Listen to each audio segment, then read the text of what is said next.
This video shows how to remove the skin from a fillet of fish, highlighting knife safety.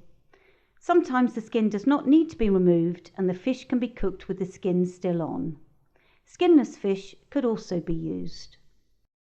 The fish should be placed skin side down on the chopping board. If possible, use blue chopping boards. If not, use red boards. Raw foods and cooked or ready-to-eat foods should not be cut on the same board. If the chopping board moves while cutting, place a cloth or paper towel underneath. Place the blade of the knife just above the skin of the fish. Start to cut into the fish, moving the knife forward using a gentle sawing action. Schools vary how they manage knives, with some counting them out and back in, and others having them in drawers or cutlery trays. Schools often have different sized knives. Check what is an appropriate size for the hands of the pupils.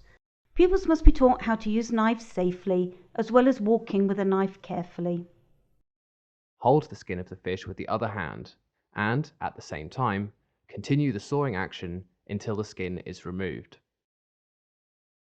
Check your school policy for risk assessment, first aid and dealing with accidents. Ensure that you know and follow the school policy on dealing with and reporting any accidents, such as cuts and burns.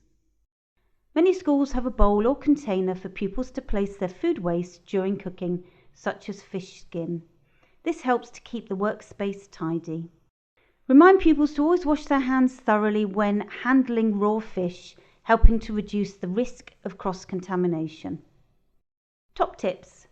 Be vigilant when pupils are using knives. Check that all knives are clean and accounted for at the end of the lesson. If possible, use blue chopping boards. If not, use red boards. Raw and cooked or ready-to-eat foods should not be cut on the same board. Remind pupils to wash their hands after handling raw fish.